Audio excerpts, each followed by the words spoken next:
머나먼 타국에서 가슴 깊이 그리던 조국. 대한민국의 품으로 우리 동포들이 돌아오는 그날이 오면 배웅한 곳에서 맞이하겠습니다.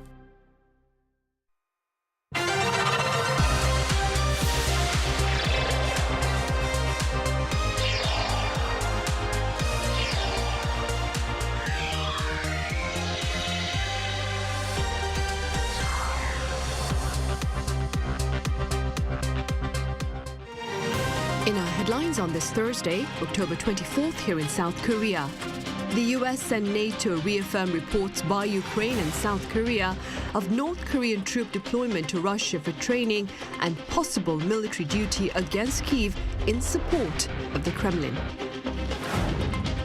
Meanwhile, findings for the third quarter show South Korea's gross domestic product marked a rather modest growth of 0.1% on quarter, lower than market expectations owing to an ease in exports.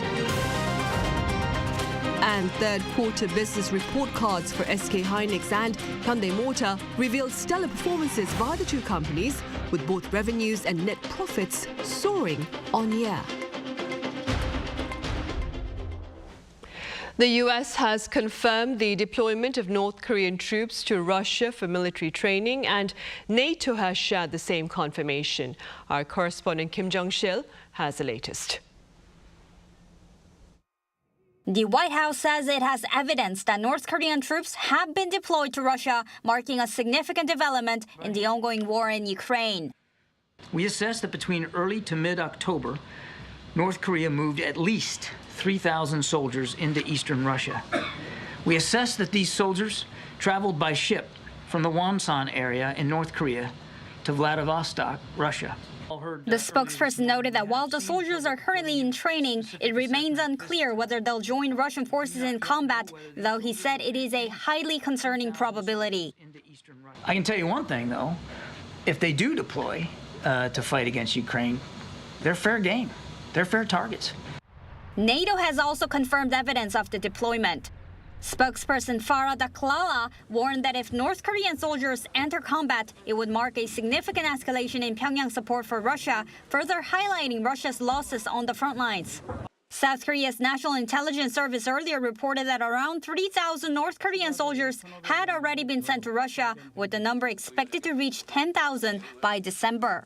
The UN is also watching closely. Farhan Haq, deputy spokesperson for the UN Secretary General, said any violations would be referred to the Security Council's Sanctions Committee.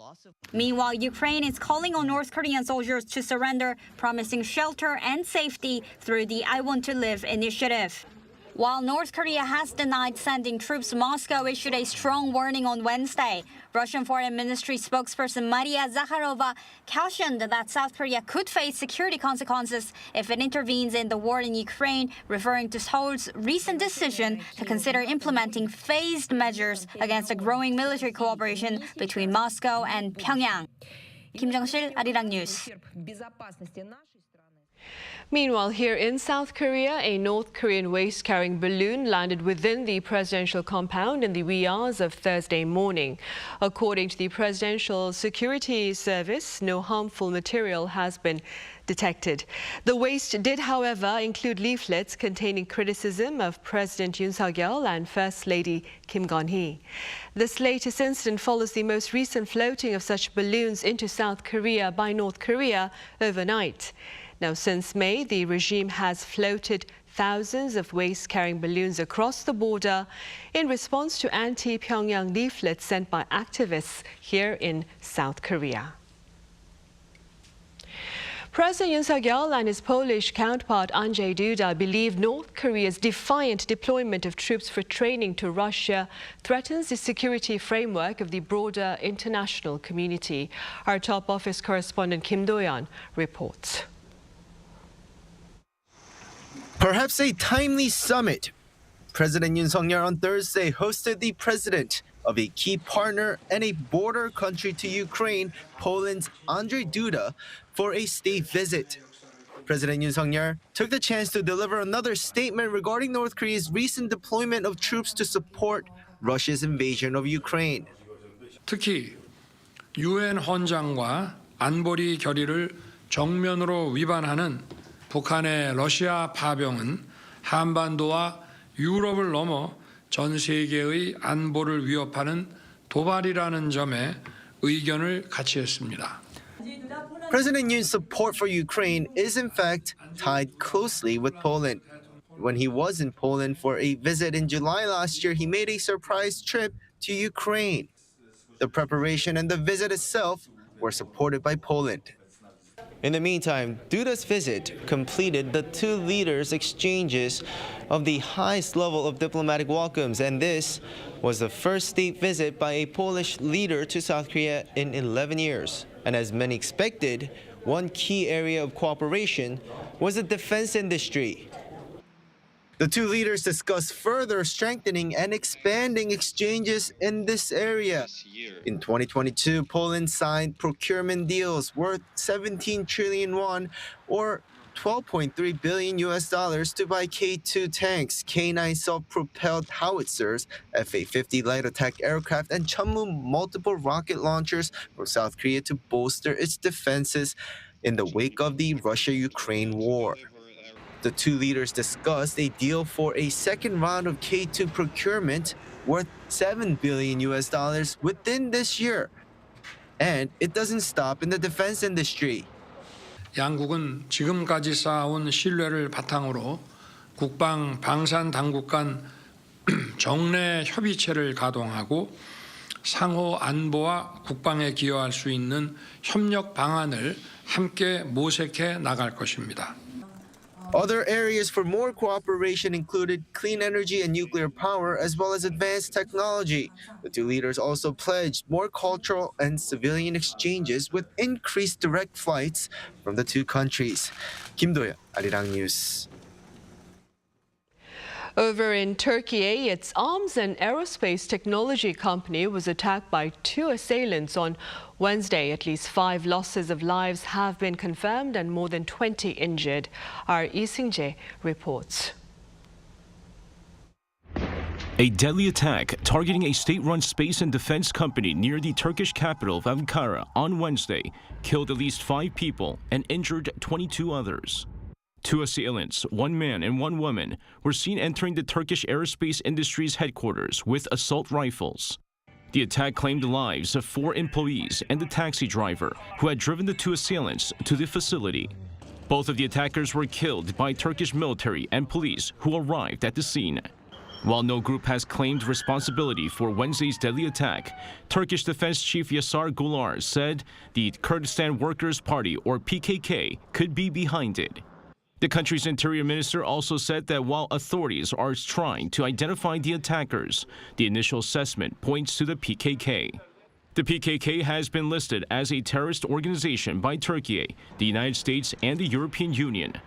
The attack took place a day after Kurdish relations were brought up in the Turkish parliament, where the leader of the Nationalist Movement Party suggested offering to release PKK's jailed leader if the organization disbanded. The attack also occurred as a major defense and aerospace trade fair was taking place in Istanbul, attended by Ukraine's foreign minister. Lee Seung-jae, Arirang News.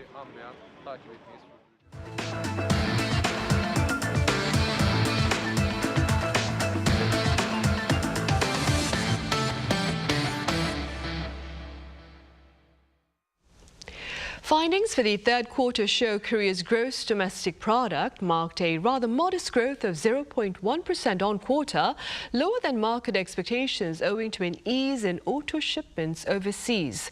Our correspondent Moon Hae-ryun has details. South Korea's economic growth has fallen short of earlier forecasts due to sluggish auto exports. Data from the Bank of Korea on Thursday showed that the country's GDP grew by a modest 0.1% between July and September this year, compared to the previous quarter. While this marked an improvement from the 0.2% contraction in the second quarter, the growth rate fell short of the central bank's earlier forecast in August of 0.5%. The country's GDP has seen fluctuations this year, with a 1.3% increase in the first quarter of the year followed up with the biggest decline seen since 2022. The BOK attributed the sluggish growth to a decline in exports of 0.4% in the third quarter, particularly in non-IT products such as vehicles and chemical goods. It's the first time since the fourth quarter of 2022 that exports have fallen quarter on quarter. Facility renovations at auto production plants as well as partial strikes at auto parts companies have contributed to sluggish auto exports, as well as what is being called a chasm for the electric vehicle market. For chemical goods and electrical equipment, demand for materials that go into making electronic vehicles and batteries is going down along with lower demand for EVs. Construction investment also dwindled due to a slump in civil engineering and building construction. Domestic demand, however, showed recovery as expected, led by increases in private consumption of goods and services as well as facility investment. As we move forward, the BOK's August forecast said the country's economy will expand by 0.6% in the next quarter, and the overall annual growth will come to 2.4%. The central bank is expected to release a revised growth forecast in November, taking into account the latest economic data and global developments, meaning it could lower its growth forecast for 2024 due to the weaker-than-expected third-quarter performance. The International Monetary Fund also forecast earlier this week that South Korea's GDP per capita would rise 1.6% this year compared to the previous year, overtaking Japan. 문혜령, Arirang News. In the corporate sector, third-quarter business report cards for SK hynix and Hyundai Motor reveal stellar performances by the two companies, with their revenues soaring on year. Our Shin Ha-young has more. The world's second-largest memory chip maker SK hynix achieved its highest-ever quarterly revenue, operating profit, and net income in the third quarter. The company announced on Thursday that for the July to September period, it posted an operating profit of a little over 7 trillion Korean won, or around $5 billion, swinging back into the black compared to the same period last year. Its revenue surged 93.8% year-on-year to about $12.7 billion, breaking the record set in the previous quarter. The company's net income reached around $4 billion, also shifting into the black from the same period last year. Both operating profit and net income broke records set during the semiconductor boom in the third quarter of 2018. SK hynix attributed its strong performance to a high demand for AI high-capacity chips and increased sales of premium products such as high-bandwidth memory or HBM semiconductors. Its sales of HBM chips jumped over 70% from the previous quarter and more than 330% year-on-year. SK hynix is a key supplier of HBM to the US AI chip giant NVIDIA. The company plans to start supplying 12-layer HBM3E products in the fourth quarter and expects HBM sales, which made up 30% of total DRAM revenue in the third quarter, to rise to 40% in the fourth quarter. Meanwhile, leading car maker Hyundai Motor reported its highest third-quarter revenue of around $31 billion on Thursday, up 4.7% year-on-year. However, its operating profit dropped 6.5% to around $2.6 billion. The decline was mainly due to warranty expenses related to its Santa Fe SUVs and the effects of a global slowdown in car demand. The company sold just over 1 million vehicles during the third quarter, a decline of over 3% due to slower growth in global markets and rising geopolitical risks. Shin Ha-young, Arirang News. A personal passion for fishing has prompted a few young people here to take the sport up as a profession. Keeping this in mind, those already in the industry believe more can be done to support this career transition to better benefit an aging fishing community. Our correspondent Lee Soo-jin explains. Once vibrant and full of life, fishing villages along the coast of South Korea are slowly dying. But Chung Hee-chang, who is in his 30s, moved just 3 months ago to one such village on Yongyu-do Island in the port city of Incheon. I worked as an IT programmer for 6 or 7 years, but my passion for fishing led me to switch careers. He meets with a local fisherman almost daily to learn the skills needed for his new job. Chung previously took an education program by the local government, which is encouraging more young people to enter the fisheries industry through hands-on experiences and guest lectures from successful fishermen. It looks like I can earn more than I did when I worked in an office. You can also take breaks whenever you want. Ha Do-gun, who also became a fisherman in his 30s after over a decade in the delivery business, mentioned the same perks after 4 years in the profession. The best part is that if you go out and work more, you'll also make more. He not only now has 6 deckhands under him, but is also a proud owner of a fishing boat worth around 300 million won, or $220,000 thanks to support funds from the local government. And his success, he says, was only possible due to training from seasoned fishermen like Cha Jong-up, who has over 20 years of experience. But while some locals like Cha are eager to pass down their knowledge, others are less open to newcomers. Everyone's old. The average age is over 60. I believe we need new fishermen, but there's limited space for casting nets, so locals should share it with newcomers. In 2023, 48% of the fishing village population were aged 65 and older, more than twice the national average, underscoring the need for younger people. But while financial support and training are crucial, he stressed that the government must also bridge the generational gap through measures that include mediating how fishing spots are used. With a steady influx of younger individuals in the future as well, more generational transitions like this are expected to occur in fishing villages across the nation, revitalizing and preserving the economy and social fabric of coastal regions. 이수진, Arirang News. And for those of you here in Korea interested in the latest advances in Korea's aviation industry, a trip to the southern city of Sacheon may prove to be quite appealing as a dynamic airshow fills the skies well into the weekend. Our defense correspondent Kim Bo-kyung was there.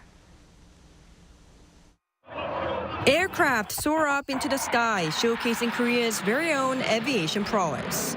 At Sacheon, dubbed the center of the aerospace industry, with Korea Aerospace Industries and the recently opened Korea Aerospace Administration nestled in the region, the 2024 Airshow kicked off on Thursday.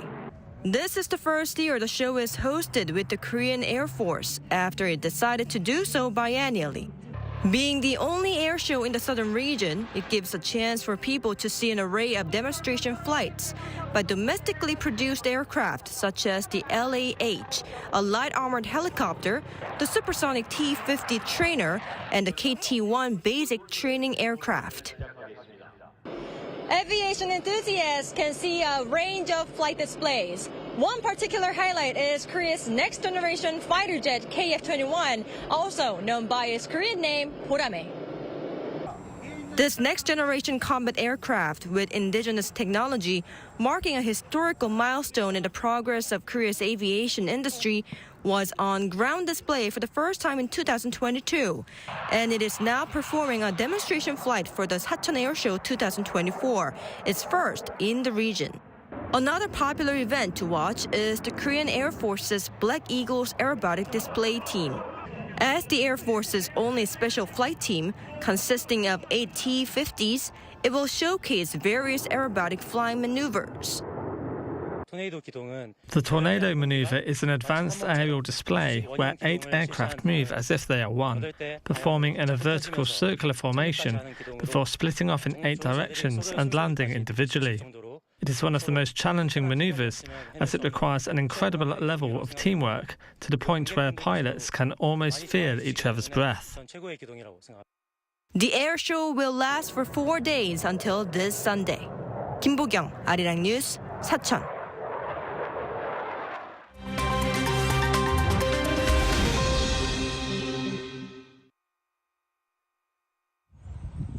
This is The World Now, bringing you the latest stories from around the globe. The American fast food giant McDonald's Quarter Pounder burgers have been linked to an E. coli outbreak across several states. According to the U.S. Centers for Disease Control and Prevention, 49 cases of E. coli linked to McDonald's food have been reported so far. 1 person has died and 10 have been hospitalized across 10 states.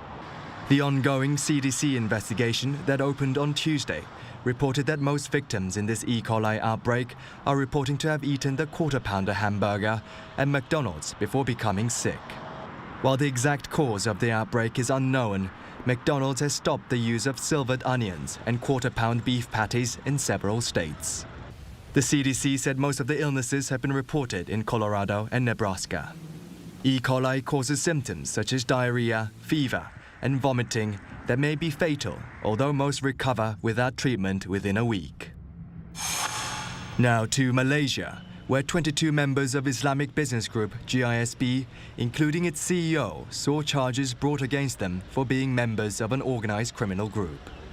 The suspects, linked to Global Ikhwan Services and business holdings, appeared in court on Wednesday and included the CEO, Naziruddin Mohammed Ali, and his wife, both of whom were detained last month for alleged human trafficking, money laundering, and sexual abuse, after more than 500 children from GISB-linked welfare homes were rescued by police. Malaysian police and Islamic authorities said they are also investigating the claims of GISB's involvement in deviant teachings of the banned Islamic cult Al-Arqam, while the group's bank accounts have been frozen. Now the 22 suspects each face up to 20 years in jail if found guilty.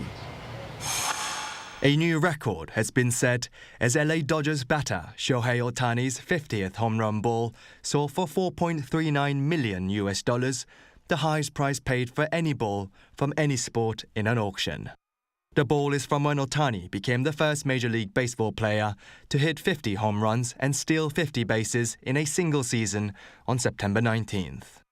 According to New Jersey-based auction house Goldin on Wednesday, Ohtani's 50-50 ball broke the previous record held by Mark McGwire's 70th home run ball from the 1998 season, which sold for $3 million in 1999. LA Lakers basketball player LeBron James and his son Bronny James became the first father-son duo to play together in a regular season NBA game on Tuesday.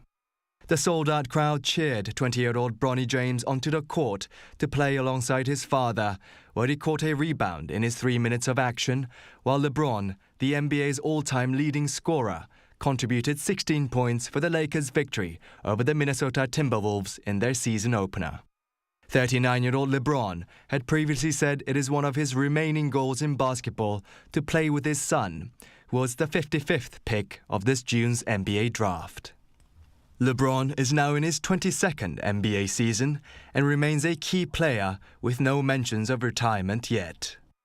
Kim Seong, Arirang News.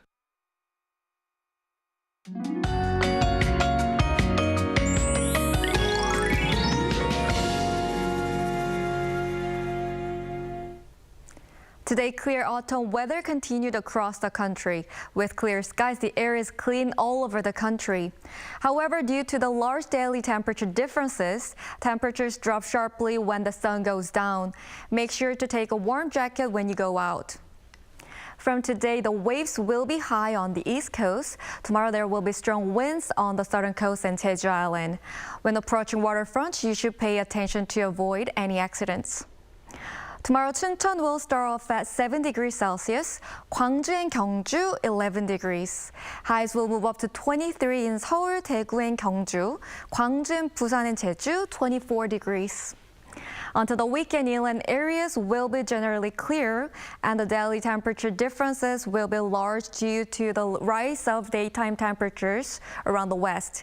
It is expected to rain mainly in the south and on Jeju Island from the weekend. That's all for Korea. Here are the weather conditions around the world.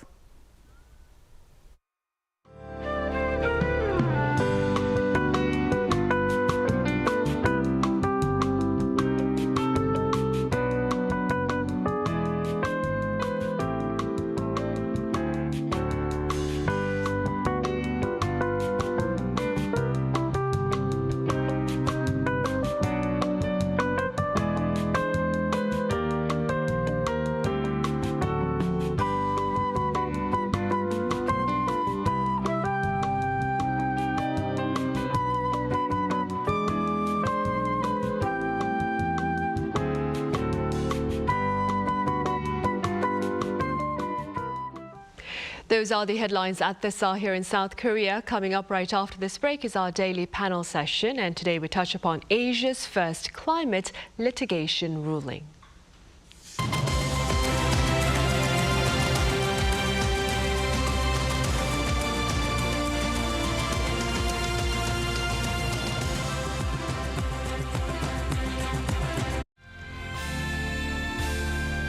오래전 바닷길로 떠났던 당신이 세상 역경을 이기고 대한민국의 힘이 되어 하늘길로 돌아옵니다. 머나먼 타국에서 가슴 깊이 그리던 조국. 대한민국의 품으로 우리 동포들이 돌아오는 그날이 오면 배웅한 곳에서 맞이하겠습니다.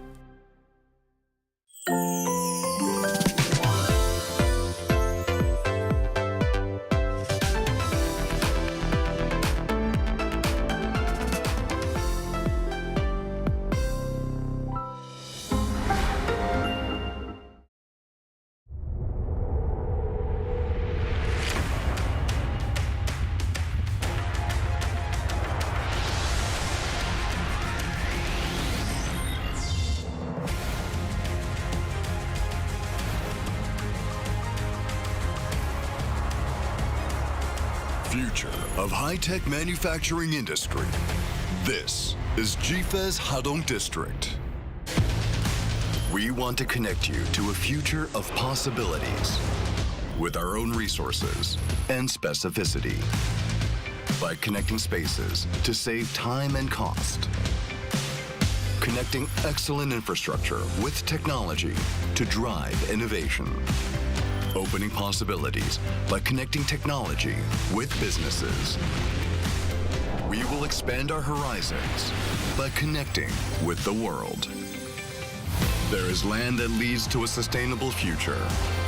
Taesong Industrial Complex, a cutting-edge material parts complex, is the best strategic industrial complex in the southern coast region of Korea.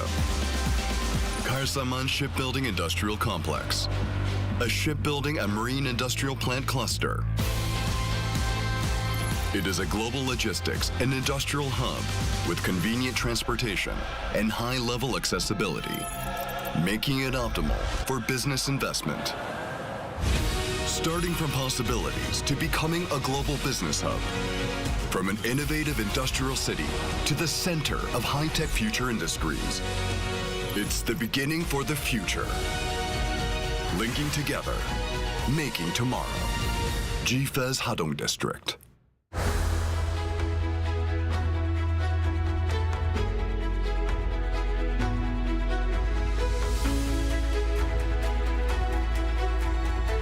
The Nobel Prize in Literature for 2024 is awarded to South Korean author Han Kang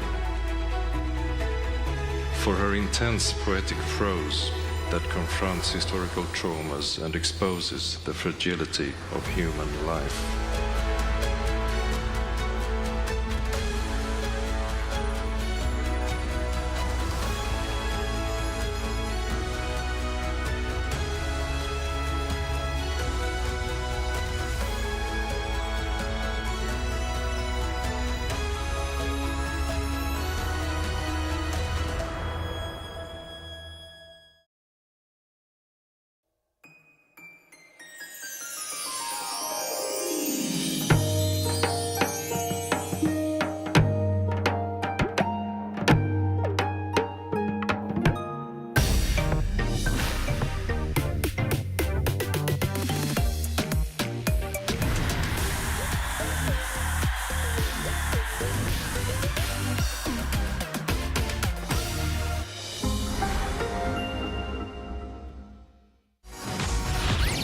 K-drama, the charm of Korea that captivates the world. Love like a K-drama.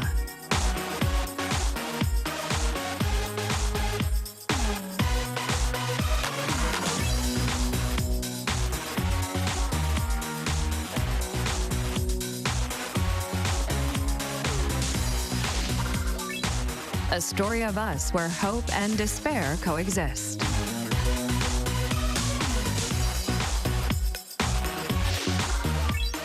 fun and refreshingly satisfying.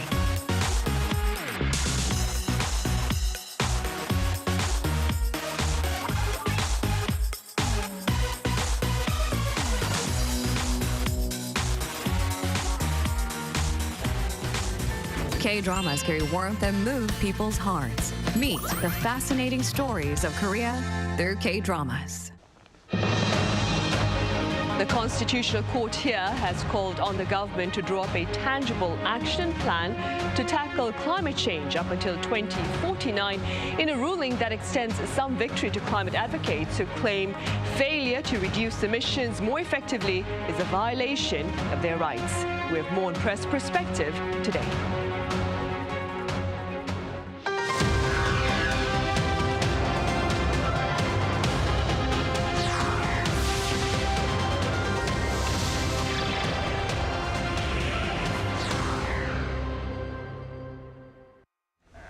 Hello and welcome to Press Perspective for this Thursday, October 24th here in South Korea, where the first climate litigation ruling in Asia was recently shared. For more on this event, I have our panel of foreign media members. I have Chloe Bognon, a correspondent for French broadcaster France 24. Chloe, welcome. Thank you for having me. I also have Thomas Moreska, a correspondent for American news agency UPI. Thomas, it's good to have you here. Thanks, great to be here. Right, Chloe, let's start with details of the latest development related to climate action here in South Korea. What was the gist of the European media coverage? Yeah, so it's been something that's been done in end of August. So the top Seoul court gave a judgment saying that climate laws are not considered sufficient. Therefore, it was considered that is an infringement on basic human rights. So we might come back on more of the details later. But what's interesting to see is that there were 2 points that really were discussed by foreign medias. First one was the fact that it's a landmark ruling. So it's a climate being a fundamental right. It's the first time that it's said in Asia. It's one of the first also. You have been a bit of the same kind of court trials in Europe, a bit in the US, but it's important to know that it is a landmark and it is a first, and that's a part of what the media have been covering. The other thing is really the surprise concerning the age of the plaintiff, because it was done through a petition that was mostly signed by infants at the time. So in 2020, most of them were 5 years old or less. So I mean that now they're not grown-ups either. And it was quite impressive for the foreign media to see these young activists, like young climate activists that are 10, 11 years old now. And they are yet still very young, but yet very active in their fights for climate justice. Right. And was their age also covered by the American media, Thomas? I mean, what was the gist of the coverage by the American media?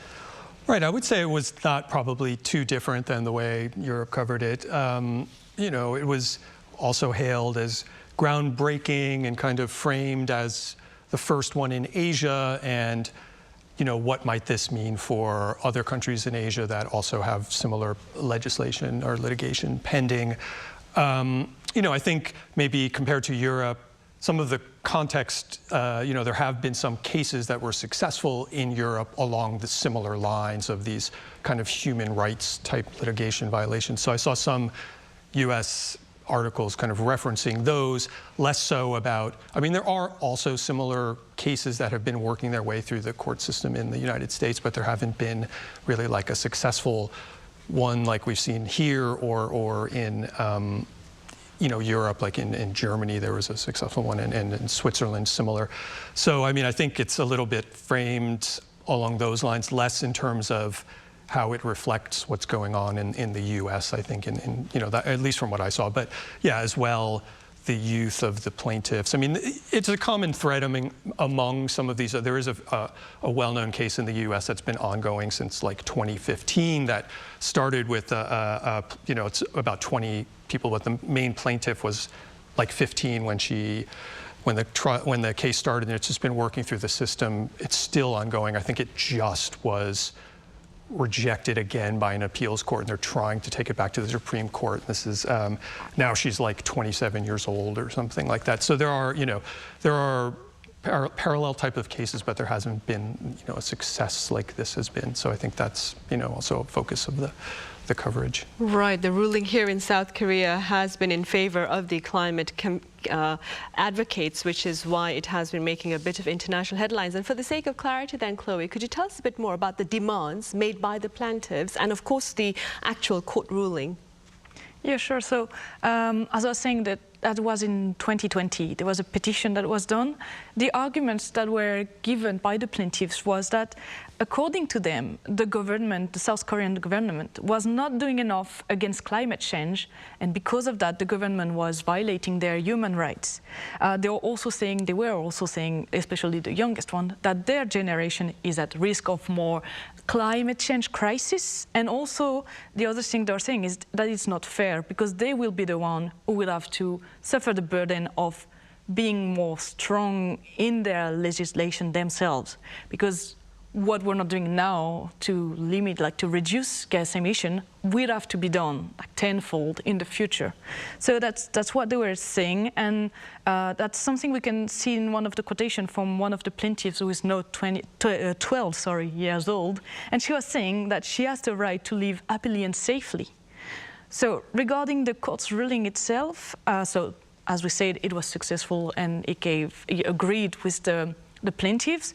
The court is saying that the existing laws on emission targets are not conform with the South Korean constitution. They're saying that by not doing enough, the government is in violation of its duty to protect basic rights, and it fails to protect the future generation as well.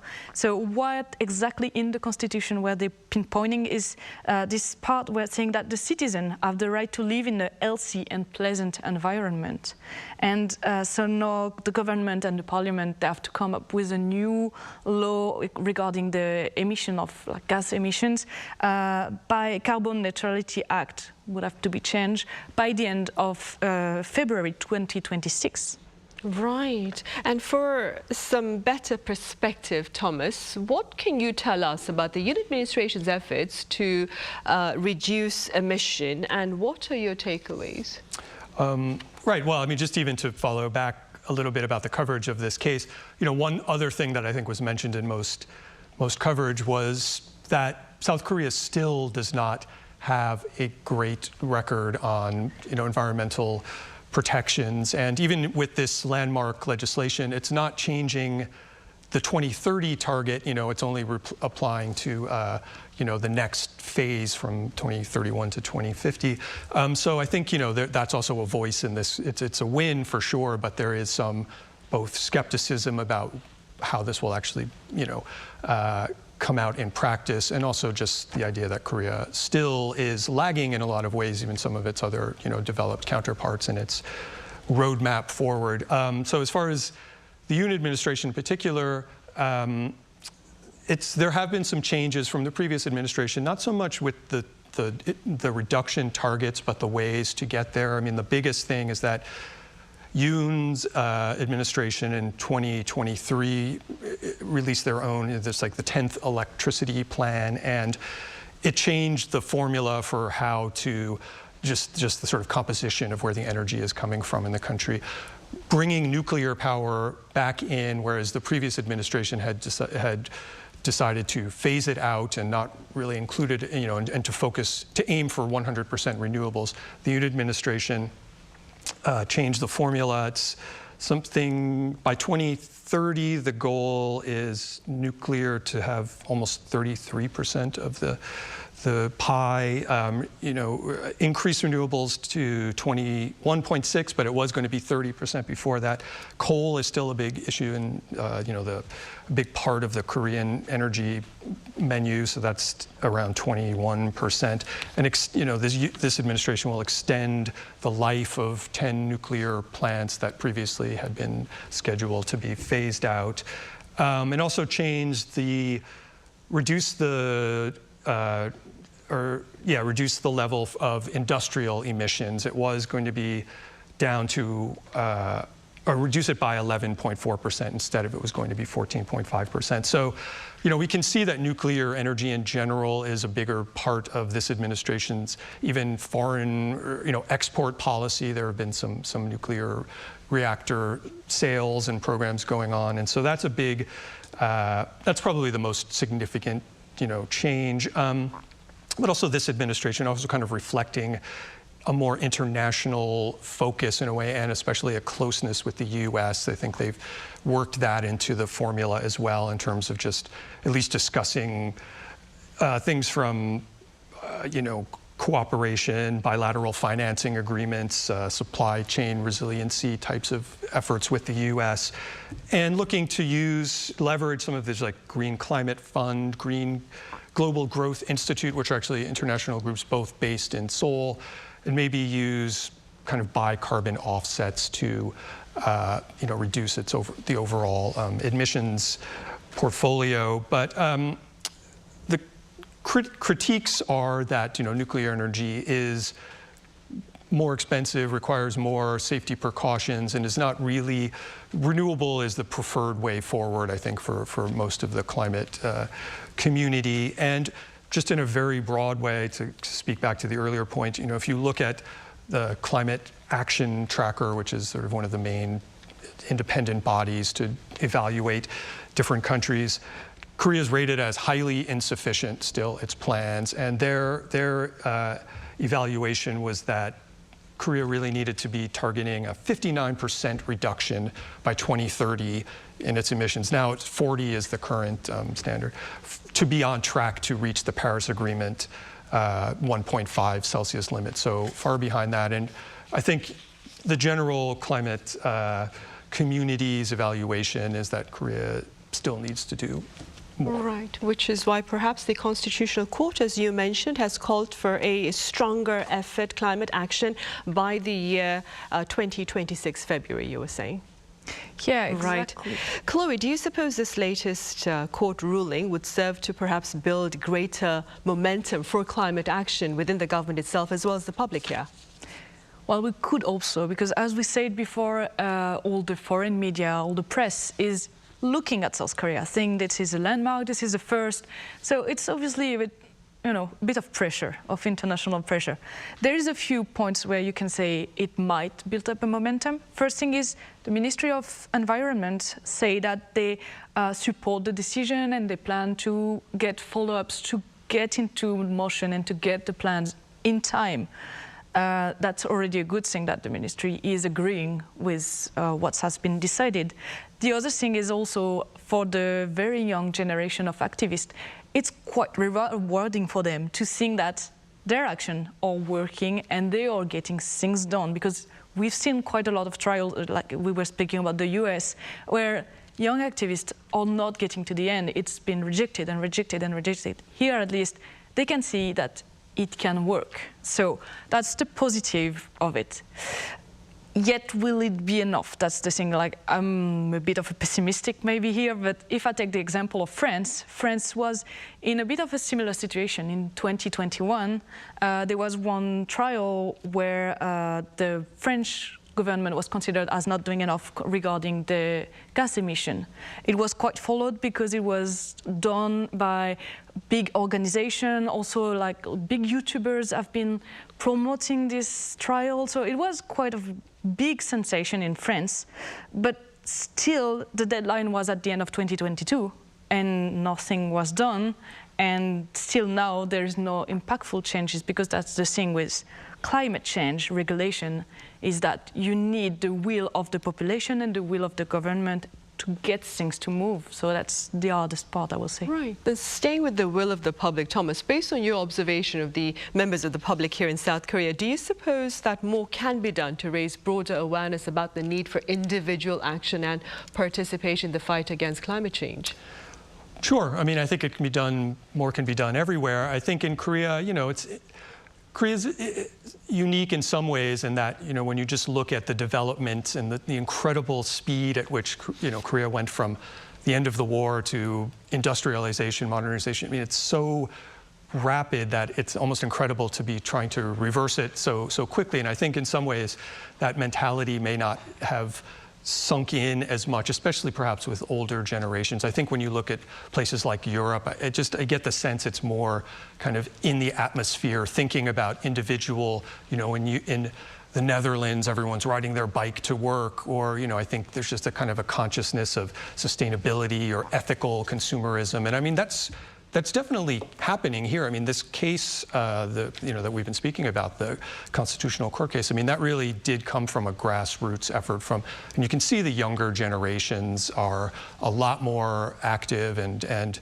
loud about it. I mean, just last month, there was a 30,000 person demonstration for climate in Gangnam, actually, and that's been happening for the last couple of years, and that's growing. I did a story a couple of years ago about a senior citizen, environmental rights group, that was interesting to see that's happening. So I think it's like many things in Korea, you can see it's happening quite quickly as well, but sure, there can be more stuff. I mean, the one thing I guess I was thinking about was Korea also has this unique, incredible soft culture power and, something like K-pop fandom. And there's actually is a group called K-pop for Planet that has been an activist group, maybe you've covered it. And that's something that's kind of unique, and you can almost see how that could be a powerful tool to just leverage the fandom. And we've seen the, K-pop global fandom be activists in some cases, like the Black Lives Matter movement. And even here, they had a case where they were protesting Hyundai having a contract that was with involved like an Indonesian coal-powered plant, and eventually Hyundai withdrew from the contract. And they've had some stuff just in terms of trying to make the K-pop industry itself more eco-friendly, like reducing the amount of plastic collectibles and things like that. You'll see people lining up to buy 4 different copies of a disc because there might be a different collectible card in it, and so going more to digital downloads, and even saying K-pop artists have the power to demand maybe more renewable energy in their concerts. And, of course, they have a huge platform. I mean, there have been some. Blackpink recorded a message ahead of one of the COP events, and, BTS has had some environmental statements, and they wore upcycled clothing to a UN event. So, I mean, you can see that, but you could also see there's a lot more that can be maybe done with that platform that also links up globally, because it's kind of a uniquely powerful thing that Korea has. So that's right, one for thought. sure. Yeah. For sure.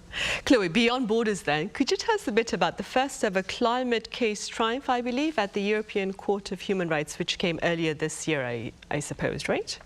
Yeah, right. So it was in April in Switzerland, and so it was done by the European Court of Human Rights. So that's the highest European court on the matter. The ruling was saying that, a bit like Korea actually, Switzerland had failed to comply with its duty to combat climate change and meet emission targets. And they more specifically say that they were violating the women's rights. So why the women? Because the plaintiffs were actually a group of women, of elderly women. It's called the Senior Women for Climate Protection. Their average age is 74 years old. And what they were saying is that older women are more at risk with the high heat and the heat waves that are more and more frequent, so they are more at risk with the climate change. And that's kind of what they got from the court rule. What's interesting to see is the broader implication, actually, especially for Europe, because this court is ruling for Europe and is making rules that can be applied in the rest of Europe. And so what it's saying is that countries must better protect their people against the change that are the consequences of climate change, and that it is a fundamental right for a healthy climate and protection by the state regarding those crises. So it can have consequences in all of Europe because of that. And there were some trials that wanted to go on in Portugal and in France, but they were abandoned because paperwork, basically. But it's interesting to see that no, they could try again because there's this new legislation for jurisdiction, for Europe. But it still has its limit again, because what the court said, because it's not national court. So what they said is it's up to the Swiss government to take action now. So there was obviously no binding from the European court on this subject. And In the meantime, though, Thomas, quite a number of pundits believe that there has been a remarkable surge in the number of climate lawsuits in recent times. How do you explain this phenomenon? Yes, there have. It's kind of a snowball effect is the way I've seen it described. There was one study by Oxford University Environmental Change Institute that said 800 climate litigation cases were filed between 1986 and 2014, and there's been 1,000 since then. And you know, the reasons, there's a few reasons that I've seen sort of cited. One is just that some of these cases have been in the works for a long time, and we're starting to just get some of the rulings in recent years. And you know, the more cases that are successful, the more that sort of builds momentum to file new ones. You know, as well, obviously public opinion has changed a lot about just the danger and the reality of how important climate change is, and that definitely affects how laws and you know, litigation plays out. I mean, when you look at things like, you know, in the US legalizing gay marriage or something like decriminalizing marijuana, you know, those kind of, the laws seem to follow the public opinion about the matter, and so that's definitely been happening with climate. And I think, you know, a big factor is just also the science has gotten so much stronger, more precise. I mean, the evidence, just the evidence that climate change is human caused is so much more irrefutable, even in just sort of recent years, that it makes it easier to bring cases, and you know, makes it easier for judges or to rule on those. And then there's also been you know, not just in terms of rights cases, but all different areas in sort of litigation. And there's some there's a lot of liability and fraud cases against private companies like oil companies. And one thing that's propelling those is that it's called attribution science, the ability to really link specific extreme weather events to, you know, the man-made climate changes. It's become so much finer. You can actually kind of quantify it, say this definitely happened because of this, and maybe, you know, quantify the damage. And that's propelling a whole new wave of these types of cases where you can really bring kind of evidence in a way that's scientifically based. So I think that's part of it. And then the whole industry is really, there's even been a criminal lawsuits in France against Total Energy that was filed as a you know, a criminal case against them. So, you know, a lot of these still haven't really broken through. I mean, we're seeing these little wins, but there's a lot that are in the works, and, you know, small maybe rulings here and there. But, you know, I think this is just a field. I don't think anyone thinks, oh, this is going to solve everything, but it's definitely a really growing field of sort of, you know, part of the puzzle. Right. And moving forward, Chloe, this year's UN conference on climate change takes place in Azerbaijan next month, I believe. Could you briefly tell us about the agenda? We have like about a minute left. Sure, so I'll go really quickly. So the COP29 will have three main points on the agenda. First thing is, it's been named the Finance COP because the main thing to do will be to get a new collective quantified climate finance goal. So that means just a fund funded by most of the developed countries to help the developing countries. It's the first time in 15 years that it's going to be renegotiated. It was done in 2009, and it has to be done again because the money that is being put on by the developed countries every year is not enough anymore because the crises are getting stronger and stronger. Second point will be to account for the priorities and the necessities of developing countries. They are a bit scared that they still have to, their agenda has to be adjusted to them and to their needs. So that's one of the big points also of this COP in Baku.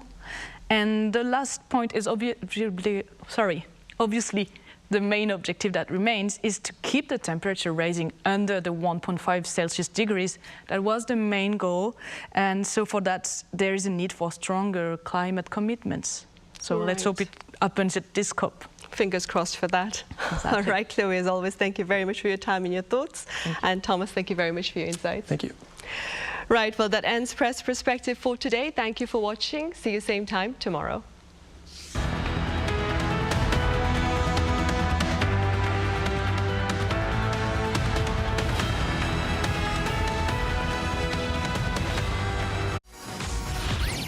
K-drama, the charm of Korea that captivates the world.